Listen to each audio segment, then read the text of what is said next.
Hello and welcome back to the Daily Australian. This is Thursday, the 23rd of January, episode 14 of the brand new radio show that is making a splash across social media, across all of Australia. In fact, the world. We're getting feedback from all over the place. And now I'm going to introduce you to my co-pilot in chief. Her name is Nicola. Charles. Nicola, welcome back to the show. Good morning, Jason. How are you? Look, I am, for the most part, strong and fighting fit, but I tell you what, the honeymoon lasted just 48 hours. We've got some very interesting news to get into today, much of which may upset some of our listeners, some of Yeah. the people on our side of the political persuasion, but we are forced now to ask very, very difficult and significant questions as we look at the news of the day around the world, Nicola. Yeah. If someone came to you, listeners, and they said, I've got good news and bad news, what would you ask for first? I would say that the majority of people say, oh, God, give me the good news first. So I'm going to just give you a good news headline. I hope it's real. It's being reported from legitimate sources that there is talk of Putin seeking to extradite Anthony Fauci from the USA for COVID era crimes, which would be a way for a country to circumvent the Joe Biden pardon of Anthony Fauci. So that's something I'll be watching. What are the other things we're going to be looking at today, Jason? Well, it's a big long list as usual, but starting at home and then going around the world, mainstream media out of Australia is exploring ways that Donald Trump could have a third term in office. Is this a warning or have they become fans? We'll talk about that a little bit later. But Project Stargate was touted as a massive infrastructure investment, and immediately Trump supporters are asking significant questions. We will explore these in great detail. Speaker Mike Johnson announces a new J6 subcommittee to investigate the investigators, whilst at the same time calling the Biden family pardons a disgusting act. The stock market has soared on Trump's third day in office. 1,500 military personnel have been ordered to the southern border. This occurs as Donald Trump removes, or I should say, this is another situation that's happened. Donald Trump has removed the US from, we know, from the Paris Climate Accords, and that means that they are alongside China and India, which culminates in 63% of the world's carbon emissions. Parties not even being party now to the agreement. We'll ask questions how that affects us in Australia. As I will ask, what are the real existential threats facing humanity today? The New York Times suggests that branding Mexican drug cartels as terrorists could hurt the US economy. Trump has threatened sanctions, taxes, and tariffs over to Russia over the Ukraine war. And despite, as I just mentioned earlier, that Australia is only responsible for, well, 1.5% or less of global carbon emissions, opposition leader Peter Dutton maintains his support for Australia to remain in said Paris Climate Agreement. And Trump has ordered federal employees back into the office. And an Australian survey asked workers their thoughts on a return from working from home. The Australian government and state governments have been accused of an environmental catastrophe in the Murray-Darling. Nicola's got some details there. And an NDIS provider has been ordered to pay the largest ever penalty of its kind over the death of an intellectually disabled man who choked on a toasted sandwich because improperly trained staff failed to follow dietary advice, Nicola. Oh, so sad. So sad to see that happen. I always worry in care homes and care situations that they seem very young and sort of not particularly well trained. So that's very sad. But I wanted to ask our listeners today of all days, and I think we're probably the first radio show to address this. We may not be by the time this is processed and heard, but currently we are the first radio show addressing this. And I know we do have listeners in the United States because they've provided me with an awful lot of information already. But did Americans vote for Trump to go into business with Bill Gates and Microsoft, or did they vote for him to jail the likes of Bill Gates? That's the question I'd like to ask today as he lined up his assembled team, and he was happy to talk about it to invest in AI programs, which, Jason, as predicted by me, I said years ago, these two go hand in hand, will be utilizing mRNA technology to profit, apparently, the golden age from AI understanding, why you've got cancer. Now, the reason I have concerns about this, Jason, is because it is still illegal, supposedly, to profit from crime. Now, if we're looking at a situation where a character like Bill Gates has come along and caused an awful lot of cancer and is now going to profit from that crime against humanity, I have great concerns. And the reason is this: if we go out and steal a car today, we go to jail. But it seems if someone goes out and steals health or hundreds of millions of dollars in commerce, they will probably get a library named after them. Very concerned about what's going on, Jason, and I'm sure our listeners are too.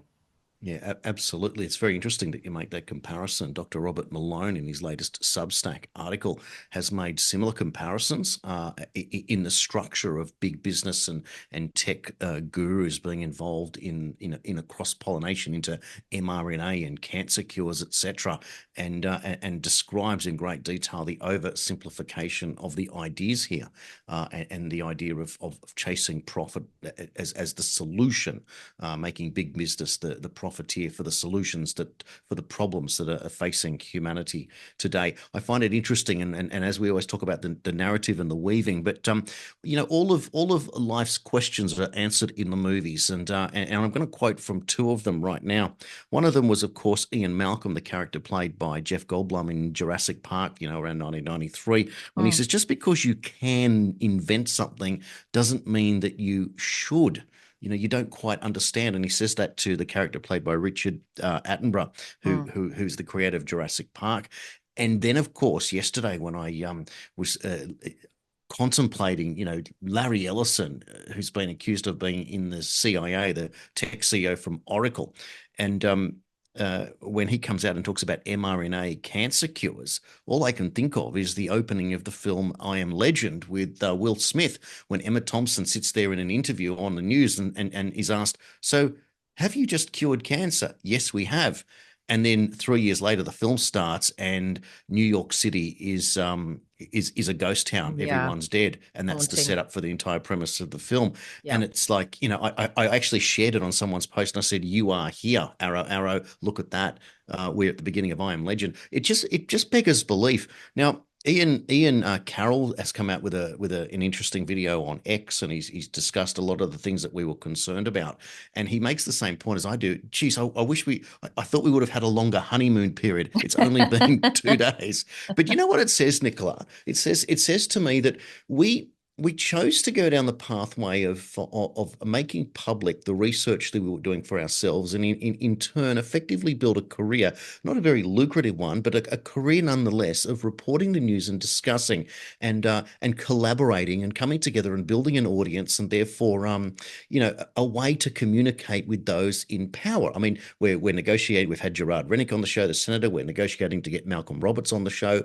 And when I say negotiating, we're just lining up times that's convenient for all of us to be able to do this. So we're obviously respected, in our community, and we are kicking goals. So it's a big deal for us who have been spending years pointing out the crimes of the establishment, to Mm. then on day 3 of a Trump term pointing out what may well be even a bigger problem that we're facing. And so when I asked in the beginning, what are the biggest existential problems facing humanity today? I mean, for mine, mRNA technology, AI technology, nanotechnology, they're all words using technology, chemicals in the air and water, bad actors pretending to be good, hidden agendas.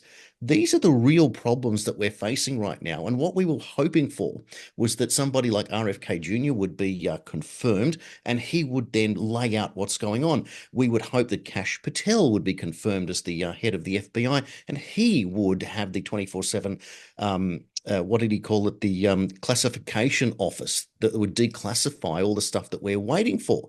Now, we haven't even got to that stage where these officials have been confirmed yet, and we've already had the biggest announcement of infrastructure that blindsided all of us. Nobody expected an infrastructure investment would be about $500 billion worth of AI to immediately bring in mRNA, another tech guru, Sam Altman, who has got some big question marks hanging over his head, and we'll talk about that. And, Mm. and, and yet here we are on day 2. So What does it mean? Well, we've had our 2 day holiday, if you will, our 2 day honeymoon, and now it is knuckle down and get back into the work that we're doing. And I'm sorry, listeners, if it upsets you, but you can rest assured that the work that we are doing and that you're doing, sending us the right information, and we're all working together can only mean one thing: we are armed. What doesn't kill us makes us stronger, and therefore we have to continue the fight, even if we think it's on our own team. Well, I've said for a long time on this show, Jason, we have to stay vigilant. This is survival of the wisest, not survival of the fittest. And there aren't many fittest around anymore. And I did read off the other day on this radio show, I think it was on day one of the Trump administration, a quote from him, by the authority vested in me. But the first line says, the previous administration has embedded deeply unpopular and radical practices. Well, I can tell you now what's just been announced about this AI collaboration is also deeply unpopular and deeply disappointing. Now, we've gone through a period in history where, and I still consider this to be the case, mRNA as used in these COVID, flu, RSV, tetanus, monkeypox, all these versions of it that they've tried to install in humanity have been an extinction level event. And unfortunately, for about 100 million people, that was absolutely provably the case.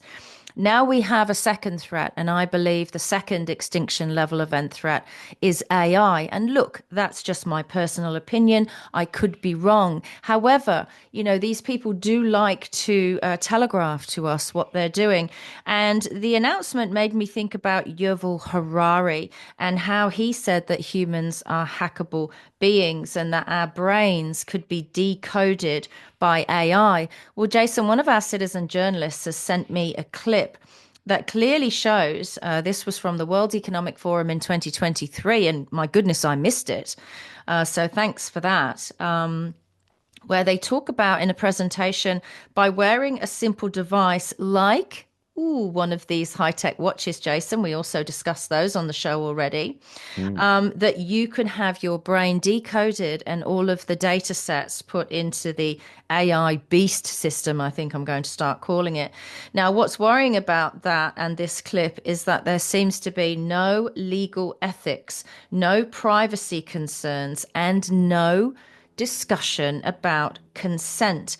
And in this presentation, the World Economic Forum even go on to say in the longer version that because they can decode the brain in such a way, they can see your PIN code for your banking as you are entering it. They also talk about Meta being a partner, and my advice is to get off Facebook as much as you can. So I wanted to play for the listeners, Jason, just this short clip. It's about a minute and a half long of the presentation on AI and decoding your brain from the World Economic Forum in 2023. Here we go. You're in the zone. Even you can't believe how productive you've been. Your memo is finished, your inbox is under control, and you're feeling sharper than you have in a decade. Sensing your joy, your playlist shifts to your favorite song, sending chills up your spine as the music begins to play. You glance at the program running in the background on your computer screen and notice a now familiar sight that appears whenever you're overloaded with pleasure. Your theta brainwave activity decreasing in the temporal regions of your brain. You mentally move the cursor to the left and scroll through your brain data over the past few hours.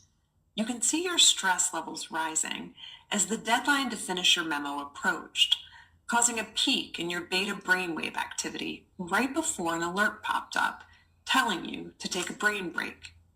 But what's that unusual change in your brain activity when you're asleep? It started earlier in the month. You send a text message to your doctor with a mental swipe of your cursor. Could you take a quick look at my brain data? Anything to worry about? Your mind starts to wander to the new colleague on your team, whom you know you shouldn't be daydreaming about, given the policy against intra-office romance. But you can't help fantasizing just a little. But then you start to worry that your boss will notice your amorous feelings when she checks your brain activity and shift your attention back to the present. You breathe a sigh of relief when the email she sends you later that day congratulates you on your brain metrics from the past quarter, which have earned you another performance bonus. You head home jamming to the music, with your work-issued brain-sensing earbuds still in. When you arrive at work the next day, a somber cloud has fallen over the office. Along with emails, text messages, and GPS location data, the government has subpoenaed employees' brainwave data from the past year. They have compelling evidence that one of your coworkers has committed massive wire fraud. Now, they're looking for his co-conspirators. You discover they are looking for synchronized brain activity between your coworker and the people he has been working with.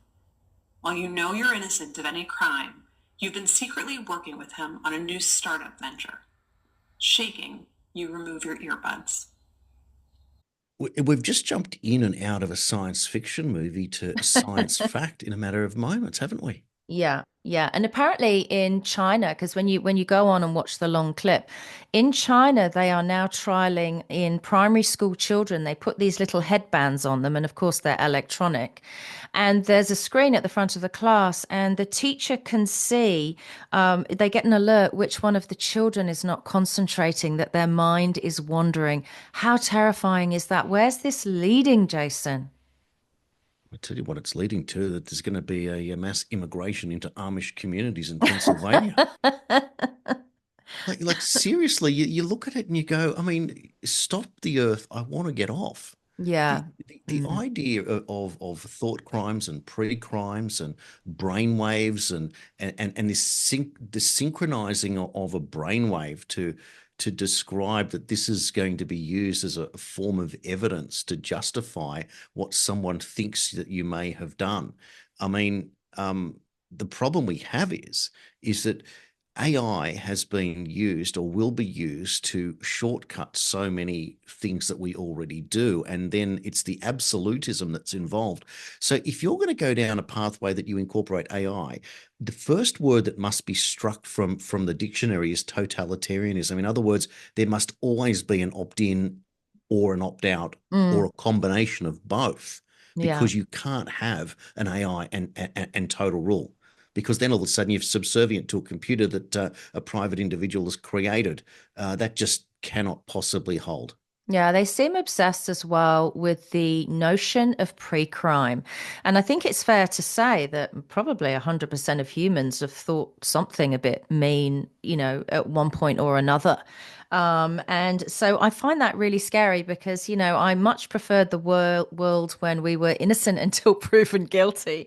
But if it's like, oh, you've had really terrible thoughts about, strangling your boss because she got on your wick today, and off you go to jail. And very concerned about that. And because I see both mRNA as used now, as this extinction level product, and also AI. And mRNA, of course, was, even though, because I told myself that Trump was hoodwinked with Operation Warp Speed, and Mm. I hope I'm right, but now I'm questioning, could I be wrong? Because it feels like a political two-step of Biden really pushing, and I'm sure everyone remembers Biden saying, with regard to these injections, we've been patient, but our patience is wearing thin. So he was the guy who seems to have been brought in to do as much injecting as possible, perhaps slash damage as possible. And now here we come, up the rear, as they say in the UK, with AI. And the thing is, where's the consent? What if you don't want to live in this computer data driven world? It's so pervasive. It's such an invasion of privacy. It seems now that it's also an invasion of biology. I'm not down with that. There are things that I don't want other people to know, and I should be allowed the right for them not to know. I don't want them to see my dreams. I have terrible nightmares sometimes. What if I had a terrible nightmare and AI interpreted it as a pre-crime? That's what you're going to do, or that's what you see. There's something wrong with you. We could literally reach a point where A person with, say, a really alive imagination, and people that have really alive, active imaginations tend to become writers and filmmakers and actors and directors, perhaps even architects. They've, all the creative sciences. Well, those people are going to be firmly in the spotlight. And, they could say things to people like, and this is not something that could happen. This is something they've stated may happen. You could be told, your new AI doctor, your new AI health system would say, well, I need you to take these antipsychotic drugs. They're mandated for you, otherwise you can't go to work. I mean, we cannot allow human society and civilization to go down that route, because that blows totalitarianism out of the water, Jason. That's something entirely, entirely different. And that is, as I refer to it, a beast system. Absolutely. And I'm going to refer back to the interview that I referred to that I saw over the weekend with Chris Langan, who was talking about the pathway of many different things, the AI and the existence and the question of the reality of God. And as I was reflecting on this last night, thinking about what was going on, I couldn't help but it was a feeling rather than a thought of when he said that you can only climb the ladder on the four levels, and those that do not believe in God, so whether they're atheist or satanic, meaning that they believe in something else, you can't claim righteousness and salvation with God. You believe that you are the highest level of intelligence, and therefore you are technically your own God. And what they've done is they created this subservience to an AI system, which is the culmination of all information created by all humans to become this omnipresent information source at the end of your fingertips by the press of a button. So when you lay all that out, I thought, well, what's going to happen here? Will this strengthen faith? In other words, there are people that that thought that what was going on pre the election of Trump was the end. If Biden or Harris was won and was returned to the Oval Office, then would we already be down this pathway that the globalists would have taken over and the chip was coming now? It seems that we've got to the other side and we're now looking at something not necessarily the same, but certainly similar in that our autonomy is once again being overhauled, threatened, superseded, if you will, by a system that's going to want to exclude you. And so I wonder, therefore, what's going to happen from a spiritual context from people, how they're feeling about all of this, because I know that I felt queasy about it. I'm pretty sure you would have felt queasy about it, like it was more than just an intellectual curiosity when you've read this. And I know that Dr. Robert Malone, in his article, actually says, and it's worth quoting, he says, I can't believe that we are being spoon-fed this hype from the likes of Oracle's Larry Ellison soon so after the inauguration. Having this guy lecture us on mRNA vaccines for cancer is over the top, and apparently the prior propaganda reference to Star Trek Operation Warp Speed is no longer effective, and we need something bigger, more potent, something else out of science fiction television that evokes yet another trendy topic, unidentified aerial phenomena, UAPs, Stargate. Perfect. What could possibly go wrong? Marketing genius. This all makes me throw up a bit in my throat. I agree. And, they've rebranded it the golden age, you see. So what does that do in people's minds? It's happening to all of us, investors and people around the world. You're thinking, oh, I'm going to get rich. It's going to get better. The economies are going to recover and I might do well. But what people need to remember, and whether this is faith-based or just, based in logic, there are no legal or moral ethics going on here. None whatsoever. It's almost like morality is no longer even considered. You can't sit there and say, you know what, this doesn't feel right to me. And I'm starting to get the impression that, I mentioned that I felt that a lot of the death that's occurred over the last 5 years, people were just, collateral damage for something else that was going on, a war potentially between the deep state and democracy, although they seem to be working together to now and following this announcement.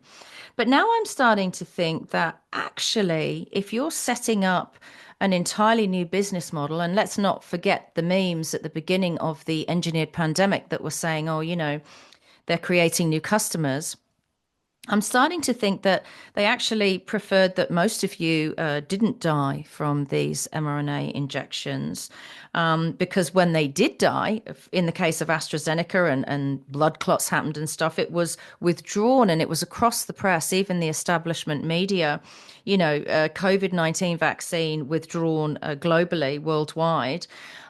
Because what they were actually doing was setting up customers to make them all rich in the new golden age. And that is an absolutely terrifying moral prospect that essentially we're being harvested. Is that too strong a word? Our very bodies, not just our bodies now, but also our minds. That's what that clip exhibits. It's not just our physical bodies that would be harvested or engineered to be customers, but also our mental health, well-being, our private thoughts. I don't like it. I don't like the idea of it. And even though we're also being fed, aren't we? Which is a bit suspicious, Jason. We're also being fed, and I'm cheering for it because it looks so great. That, the World Economic Forum in Davos is empty, and this was the thing that's happening right now, which was their crypto summit, I believe. And the halls are half empty, and people are using language. Someone sent me a clip before we came to air that, how did this happen with Trump? He was a dead politician. How did he come back? I thought the choice of language was a bit strange. Again, these battles are going on unseen by us. However, I know that you believe, Jason, that, keep your friends close and your enemies closer still. I feel that aligning one's administration, and they never used the name Bill Gates, did they? They never said Bill Gates, they said Microsoft. We're not stupid. We know that Microsoft is Bill Gates. And you know what? Trump will lose his base. He will lose his base. He will have a confused base. And I know he's done a lot of good things. I also enjoyed the videos of the J6 protesters coming out and children running to them and screaming "Dada." It was one of the most emotional things I've ever seen. But you cannot do basic small things like that. And I know it's not basic, but pull out of the Paris Climate Accord and the World Health Organization and then tell us that you and your machines are going to take over health, Jason. Look, totally. The couple of points again. Some of the pro-Trump news people that are out there are coming out and rationalising a little bit, like we may have suggested yesterday, that AI is here to stay. That's their first point. And the second one that I noticed, where they were saying this is not an exposure event. We need to embrace it. And I thought that's itself a very naive comment, and that really bugs me. Look, if aliens were to land, and they would say to the people, so what is your biggest business in the period, assuming that it's in the future, let's say it's 2030, and they would say it would be the tech sector running healthcare. So you have all the technology in the world and technology for your own health. And that's your biggest business on planet Earth. Yes, it is. So what does that mean? That everyone is that sick that you had to put all of your money into keeping people alive? Yeah, suddenly, Jason. What was it they said in Died Suddenly? It was a woman sitting in a chair in the middle of the room. What did she say? It haunted me. She asked one pivotal question, Jason. She said, why is Bill Gates involved in healthcare? Well, with this announcement, now you know. So, given that, I think we've certainly touched on a number of points in relation to it, and I just want to go a little bit specific before we sort of move on to some other areas. And again, going back to Malone, because his point was that an mRNA tailored cancer vaccine is naive at best. It can't work. He predicts an abysmal failure. He says, hopefully I'll be proven wrong, because who doesn't want universal cancer vaccines, just like who doesn't want a universal influenza vaccine? But wanting something does not necessarily make it a good use of taxpayer dollars or make for good stewardship of government resources. There are many unmet needs that these resources might be applied towards. The question is, in what we hope will be an era of fiscal restraint, is this the best use of billions of dollars?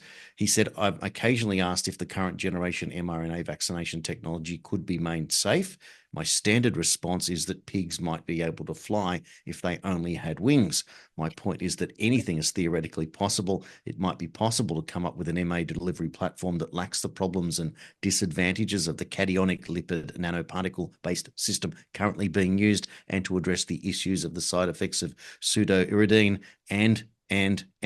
He goes, scientific innovation is good, but it generally requires hard work, is time consuming, and is generally high risk. Occasionally, some young buck comes up with a simple revolutionary game changer, but those are few far between and hard to predict. The black swans.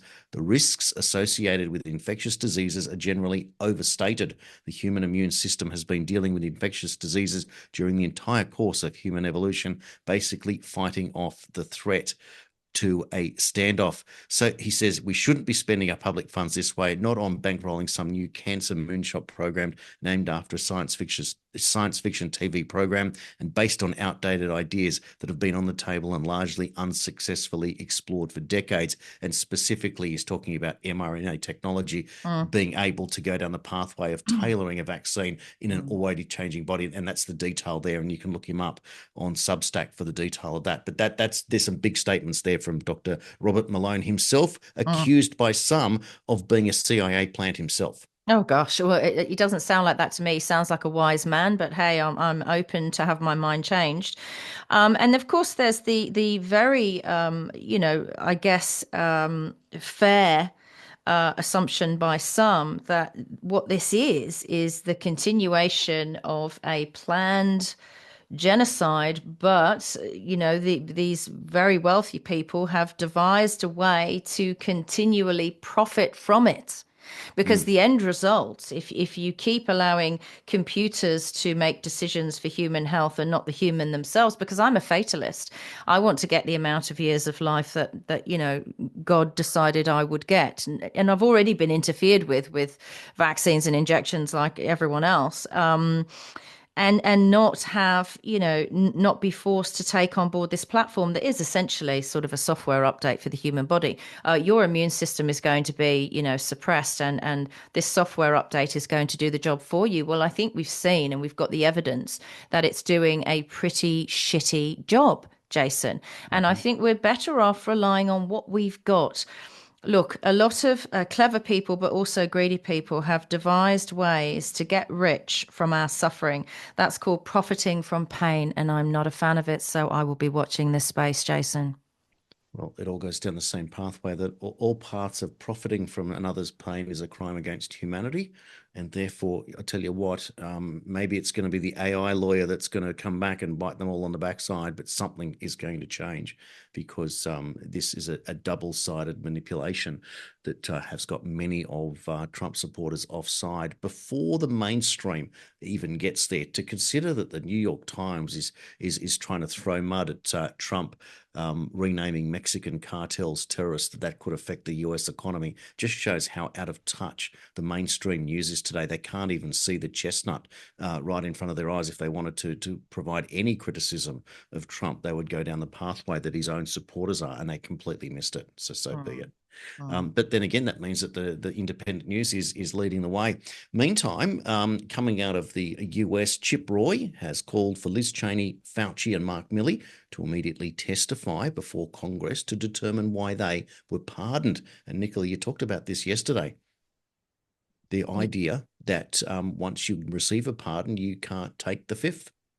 Right. Very clever, isn't it? Yeah. I mean, I hope some positive shenanigans have gone on there. I hope the story about Russia extraditing Fauci is correct as well.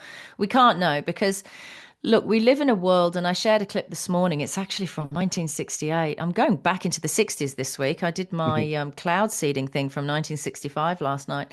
And it's a clip that was a play, a very, very good play. I think I forget his name, but it's got a couple of great actors in it from the UK. And they were doing a play basically in 1968 about how all of the news is engineered years ahead, and they decide which events is going to take public attention and that sort of thing. Fascinating watch. Go onto my X account and look at that. But I'm not anymore going to listen to what people say, not a Trump announcement with flags around him saying it's all about investment and this is the golden age. What I like to focus on, and what we focused on this show this week, is the paperwork coming out of the White House and the administration. And much of it has seemed to be doing the right thing, like releasing the prisoners, pulling out of Paris Climate Accord, and who.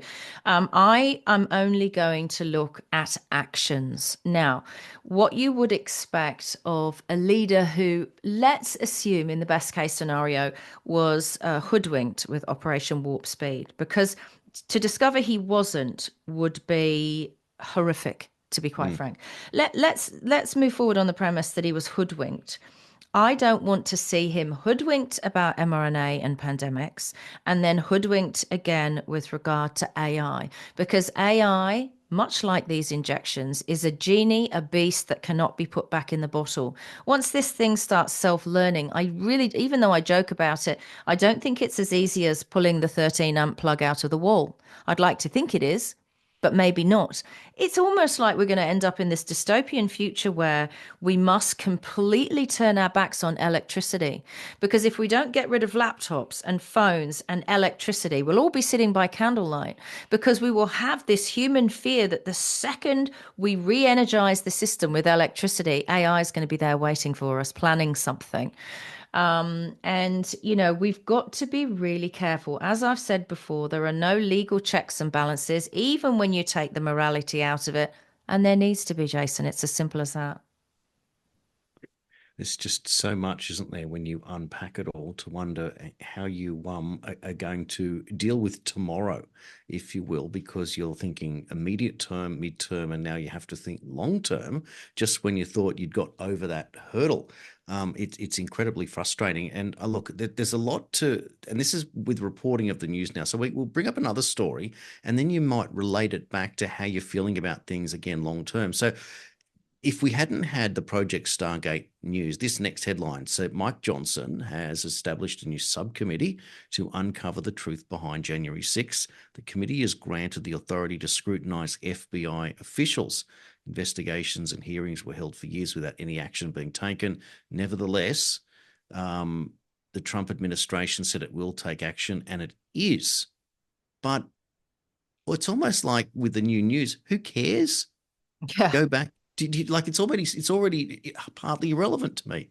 Well, it's like, I know you're really interested in it, Jason, because you are a wealth of knowledge, but it's like the JFK thing, right? Now, usually what we're told is, what's the difference between a conspiracy theory and conspiracy fact? And it's about 6 months. Now, obviously, with the big things like the JFK assassination and 9/11, and possibly moving forward, the engineered COVID-19 pandemic, we don't find out as quickly as we would like. I think probably if there's an investigation into January 6th and an investigation into the JFK assassination, and I think Trump's going to release the documents, it's just going to do that very thing. It's going to say that all the things you thought and feared were actually factual, right? Because people aren't stupid, and our intuition means something. Intuition means something, Jason. So it will likely show that Lee Harvey Oswald was shot dead and he wasn't the guy, he wasn't even involved. And it will likely show, with regard to the January 6 prisoners, that they were invited in by these FBI officials. I can't remember which one it was, but a comedian said, January the 6th was basically the FBI's guided tour of the Capitol building. That's right. It's like, well, obviously all of those J6 prisoners, I would imagine, are going to become millionaires quite soon, because there has to be some kind of reconciliation. There just has to be. But there's no reconciliation for Lee Harvey Oswald. There's no reconciliation for the people who've been killed by mRNA. So I really, if we're so future focused, right? We're doing the golden age. We're doing what's it called? Stargate. We're in 2050, 2060, the year 3000. Then looking back retrospectively, I'm starting to find a tad insulting, right? It's like that thing in the UK with the infected blood scandal. And they got an apology 40 years later from Rishi Sunak. No one got compensation, and all those affected are dead. What good is that for us if we're a forward thinking society? Do we not have the smarts? Do we not have the intellect to prevent all these harms and all these lies able to be perpetuated for such a very long time? Do we not have the human capability to prevent these things before they happen? Or are these just as feared giant lies, conspiracies wrapped in plots, wrapped in government agendas, and they simply don't want us focusing on the future and the real things. They want us focusing on that kind of thing, Jason. That's my concern. Do I want to learn the truth? Yes. I've spent every day for the last 4 or 5 years trying to find the truth, but I find it a bit insulting. I really do. Well, it feels even worse, doesn't it? Because it feels like now we're operating totally in the old Wild West. And if the legal system is so battered and bruised and blinkered and in itself into total denial, will we therefore realise that it has failed? And we either have two options: military tribunals, as some suggest, which might get to the bottom of something. But in reality, are we going to then beg AI to become our judiciary? Because at least it'll be able to get to the bottom of the facts. But what we've learnt from experiments with Grok and others is that all it does is regurgitate information it pulls from a finite list of no morality. Yeah. That's the problem. So it's a self-fulfilling prophecy. You'll never get to the bottom of it. So we are stuck at the moment in this very odd loop that first of all we need total transparency. We need to get to a point where we can trust the information. So therefore we will need justice and truth. But at the same time, can the truth indeed set us free if we already have systems being built up behind it that Look, we Jason, don't know how it's being built up? if the CIA have been lying for years and creating distractions and telling us people were assassins and they were not, right? And people have been led astray their entire lives. I have been, right? What kind of lies and webs do you think can be woven, to get the correct word, by AI? Not because it's cleverer, not because it has morality or ethics. No, it has none of those things, but because it has enough information to know that if we put this story out to the public, there are enough little flag markers in the road, the history of that they'll buy this. And they've also, they're telling us at the World Economic Forum, they're analyzing our brains, Jason. They tell us what we'll fall for. What do we fall for? We get on our high horses and very excited when someone is labeled as a paedophile. So they do that to politicians. If you're not one, they'll make sure you look like one, right? You tell us someone's a paedophile, we'll go after them. You tell us someone is corrupt, we'll go after them. You tell us someone had a party during lockdown, we'll go after them. This AI is not stupid. It's got all that information. So what kind of lies can it tell us about what's going on? I feel we're going to get lost as a species. I mean, this can't be the future of our civilization. Trump's announcing this before announcing legal checks and balances, protections for the general public. Bit worried. Absolutely, we should be. And here in Australia, I don't know how people are feeling that despite being responsible for less than 1.5% of total global carbon emissions, opposition leader Peter Dutton, who is now level pegged with Anthony Albanese, and all polls say that he'll be the next Prime Minister, maintains his support for Australia to remain in the Paris Climate Agreement. Now, Nick, it's a shocker, isn't it? Because I did some research. It's not very hard to look up, but I wanted to find out in percentage terms, given that the US has been removed itself from Paris Climate Agreement. China is not a party to it, nor is India. So what were the breakdowns of this carbon emissions? In other words, to show not that whether you believe it or not, but more about the effectiveness of being part of it. So out of 37 billion tonnes of carbon dioxide emitted annually, China is responsible for 14 billion or 38%. The US second at 6 billion or 16%. India third at 3.5 billion or 9%. So they're the top three polluters and contribute 63%. So the entire planet, excluding those three countries that aren't part of it, only contribute 37%. In Australia, they're responsible for 1.25%, less than 500,000 tonnes of carbon dioxide per annum. So why do we go down this pathway where the uni party of Labor and Liberal, seemingly the only two in power, maintain a policy that is incredibly expensive, doesn't work, doesn't deliver what it needs to, and even if it is able to be implemented, creates a whole other set of pollution, etc., down the track, and doesn't advance us in any way. Why are we so headstrong in going down a pathway that seems to be just to be able to look like we're doing something for society, Australian society, when in fact it's got no relevance whatsoever?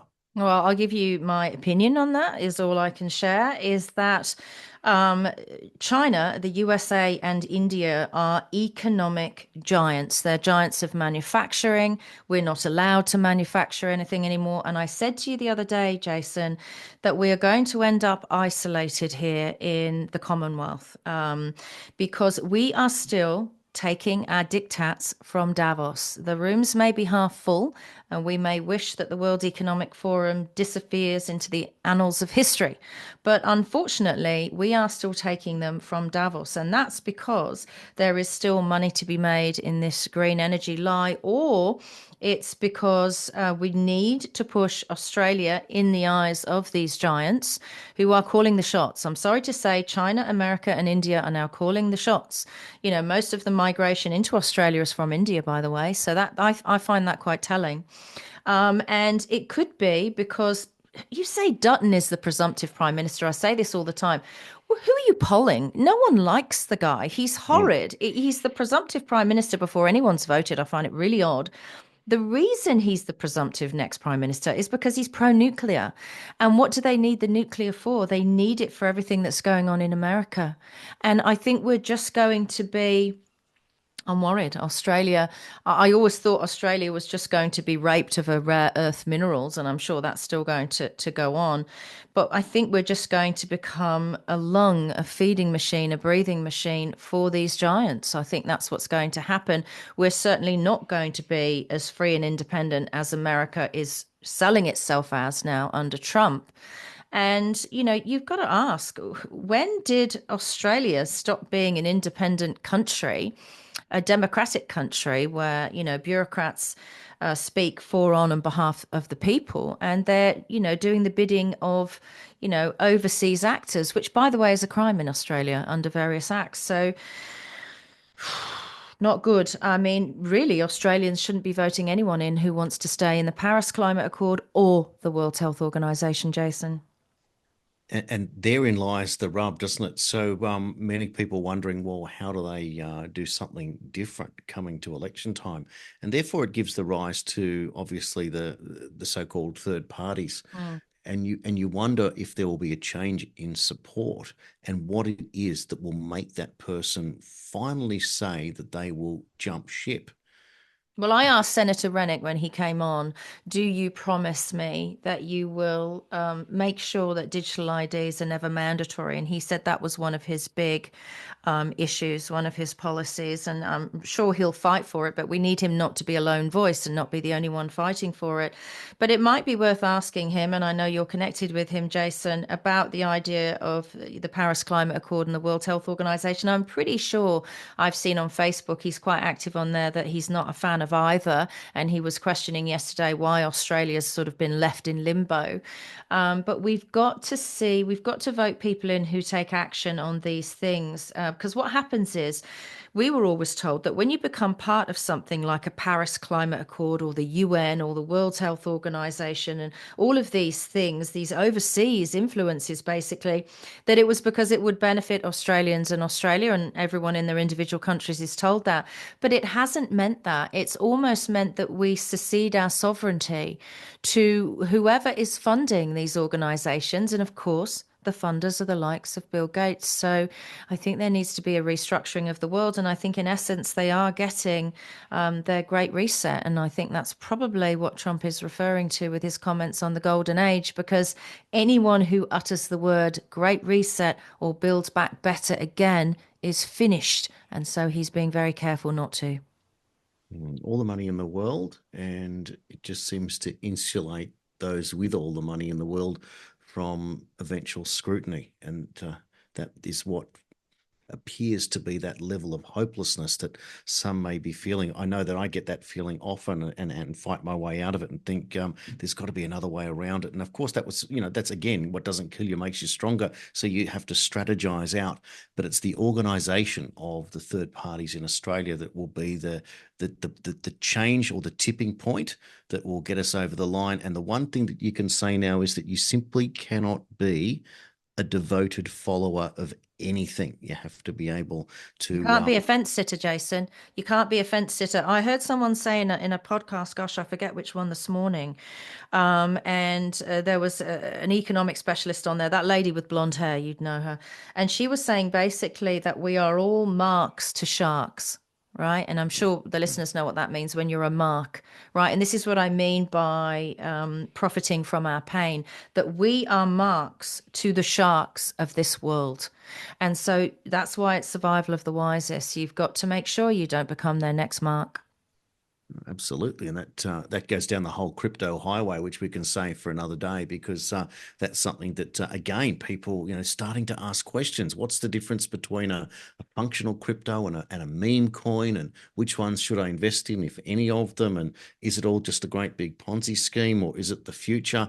And so what it does is that some people will jump in with blind faith and use it as a gambling tool to speculate, and others will be a bit more reserved and they'll use it to go the other way. And if they have the ability to invest, they might invest in a blue chip share or a precious metal or bricks and mortar, or just simply hold it as cash or some other way of holding it. But you look at it at the moment and you go, well, okay, there's certainly enough questions in the air to wonder about what's really going on.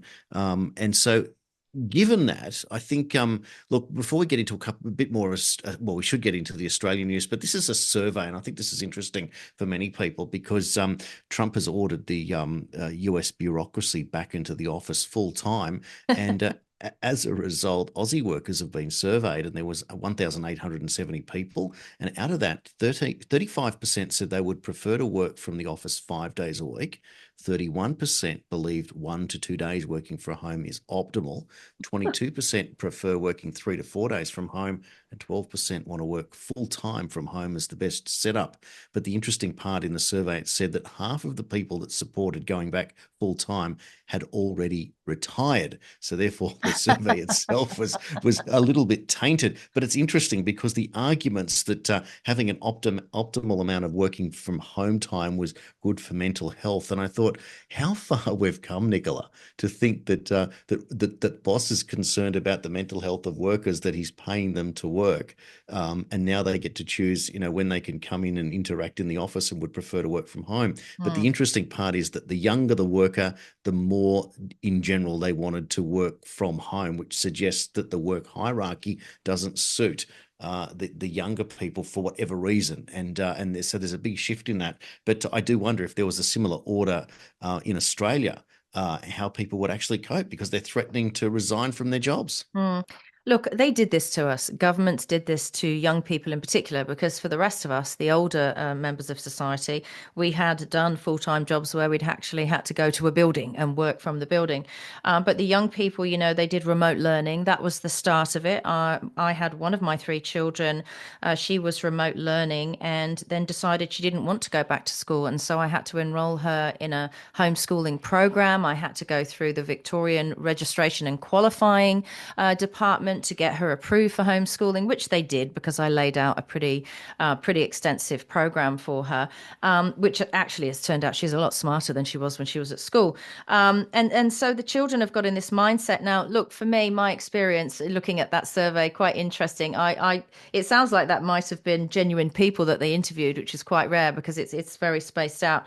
But for myself, most of my jobs, and obviously particularly working in television, you had to be full-time, longer than full-time in a building, like from 5 a.m. till 10 p.m., 5 days a week. And when I was young, I was all for it. So I'm surprised that the young don't like it. I've also had jobs where I've worked from home. And though I did like it, I did feel disconnected because I was actually working for a company in Sydney, but working from Melbourne. It was digital solutions. So it was okay because all of the meetings were on Teams. So, you didn't actually need to be sitting in a building. But I will say, just my advice to people out there, the most enjoyable jobs I've had are what's called on the road. So being sort of sales manager of a business or a state, or even nationally, I've done, where you're sort of on the road and you're going out to meet the customers and the partners, and have coffee with them and sit down and go through price lists and stuff like that. I found that was the best balance. So that's sort of between being in the office and work from home. You're still doing your job, but you're out and about. So I think really what this means is that whether you're sitting at home in your office or at your dining table, some people do it, or sitting in an actual office, sitting down all day stuck in front of these computers is not good for us. And that's probably what that survey reflects, I would imagine. Yeah, it is certainly interesting, and having worked in media, and when we went into that whole lockdown period, and being told as a producer in the home shopping TV world to work from home and plan your shows, it just didn't work. There was the lack of interactivity, the isolation, etc. Didn't no matter how much you did, it just didn't make sense. And then I remember being called back, and some came in on certain days and some came in on others, and the office was and the studio was a skeleton, and it just felt like it was apocalyptic at that point, and you knew that it was unsustainable. And in fact, that particular company that came from South Korea never recovered. They wrapped up and went home a few months later, and that was the end of that business, which was very sad. But it just no way to function. And you know what? My commute was enormous. Living up here in the Hunter, I would drive a 375-kilometer round trip per day. No. I'd go in, and one night a week I'd stay in Sydney, but I'd drive home the other days. So it was a 4 o'clock start and an 8 o'clock get home at night. But I absolutely loved it. It's just, so again, it's a work ethic thing as well, and a style of work, because in that industry, in a creative industry, creativity breeds creativity. You can't be isolated in that space. It's not like you're an author of a novel locked up in a room for 6 months. No, I've done that too. Yeah, and all I can think of whenever I think of people doing that, I can only ever think of Jack Nicholson in The Shining and losing his mind. You do go a Uh, bit crazy. You do yeah. go a bit crazy. I'm assuming you don't have that car anymore that you did all those miles in every day. Well, I think I wore that one out actually. But I will say it was a twin turbo diesel, and it was brilliant, Yes. brilliant on the fuel. It was the only way I could afford it. You certainly couldn't do it in a regular petrol car. By the No. time I drive down and halfway back, I'd have to fill up again. So that Diesels wasn't. love a nice long drive. They're made for it. That's why all the buses and trains and trucks are diesel. They like a nice big drive. When I was in automotive and people would come in to buy a vehicle, and I'd say, "What are you going to use the car for?" And they'd say, "Oh, not much at all. The mileage is going to be really short. I live half a mile from the train station. I'm going to leave it at the train station every day, and I'd like a diesel turbo." And I'm like, "You can't buy a diesel vehicle. You can't. It's not good for it to drive, just half a Yes. mile down the road every day. You need to buy a petrol car." And people just weren't aware. It was incredible. Interesting, very interesting. We could obviously have the car segment more than one day a week now, Again. Nicola. Yeah, and that's how it works. And we'll probably get into the food segment a little bit later. But sadly, we have to report this final story out of Australia to do with the NDIS, which is disturbing. And it is food related, unfortunately. But Mm. a particular NDIS provider has been fined $1.9 million for the death of one of its clients. Which is very, very upsetting, and it was to do with choking on a toasted sandwich. So this particular individual had obviously a swallowing problem, was non-verbal, and was not meant to have this type of food, and certainly not one that wasn't cut up. And this is what is just so upsetting, is the level of training, Mm. which is what has been now scrutinised. So the man died in May of 2020, and it was 3 days after being fed by workers at a residential home in Canberra. And the aged care provider, sorry, the disability and aged care provider admitted its shortcomings after being pursued by the NDIS Quality and Safeguards Commissioner in the federal court. And the Judge Elizabeth Raper reluctantly ordered the company to pay the fine due to 24 breaches of legislation governing how NDIS providers operate, noting that the penalty was low given the seriousness of the breaches and their fatal results, saying the court was likely to impose a much higher fine next time over similar conduct, describing the resident's death as a terrible event, that the company did not provide the level of supports that were required to provide under NDIS, leading to a grave and tragic circumstances where this particular individual died. The man was non-verbal, had an intellectual disability, autism, type 2 diabetes, and Prader-Willi syndrome, a genetic disorder linked to an excessive appetite. So given that, could you imagine being a young 25-year-old kid that's been put into that position with a person with that many comorbidities? So it works both ways. And given that the government and the NDIS being the largest employer, as the government is boasting about how many jobs it's creating, they've created another monster here where you have inadequate training, obviously, in something that is so obvious. And it was in a residential home operated by the company. So this, you should have its own checks and balances within the system. So I don't know how people are feeling about this, whether we sort of jump on the pound wagon and get stuck into the NDIS and get stuck into these particular offices. It's a shocking scenario, but it can't be the only time this is going on, right? No, look, the problem is what's happened over this last reset period of the last 5 years is that the quality of everything in Australia, and Australia, I don't mean to brag if you're listening from overseas, but when I got here in the 90s, this place felt like a utopia. It really was. You had the weather, you had health, you had economic potential. It was really an incredible place. And where we are now is particularly in these sort of service industries. It's the same with, even just waiters and waitresses in restaurants, the quality of food, the quality of all kinds of services. I mean, I've said before, I can't even find a diesel mechanic who understands my engine in my car. And my car is a 2015 car. It's not even old. So the training on all levels of all people, particularly in aged care and this kind of specialized care situation, seems to be very minimal. And you can only assume it's because they don't want to spend the money. I mean, you would hope it's not malevolent. You would hope it's not a deliberate undertraining or lack of training of someone who clearly needs a lot of it. And, I've said before on this show, I've got a friend who gave up a management position to go and be an NDIS carer because she earns more money doing that. That's why she did it. It was purely financial, more money doing that than being a middle manager. Taking care of people with sort of special needs and stuff, and including just doing their shopping and tidying their home up. And so it's very disappointing because, I'm glad to see that there were some checks and balances. But again, this fine of 1.9 million, it's extremely large. And that fine, I assume, goes back to the government. So you've got a corporate government that's profiting from this poor fellow's death. And it's just so messed up. It's just such a messed up system. It's disturbing. I feel very sorry, particularly for his family, because what happens, and you know this yourself, Jason, when you've got a family member who's elderly or in need of the NDIS and you trust these people who care for them, and then you hear these stories, and this happened with my parents in the UK, of people, wandering the streets with no clothes on and not being taken care of, and, people die because they didn't have access to water, like all kinds of terrible things happen to them. I'm sure they get injected, against their will without consent as well. And you just think again, the morality of the world in this reset is diminishing. And I think it's down to people like us, particularly people who have public platforms, to just keep reiterating that we must hold on to as much morality as possible so that we can prevent these things happening. There needs to be an overhaul, by the way, of all these carers. Well, you put together some very pertinent points that need to be discussed from very a simple understanding. We are going through a stage where we have an institutional crisis.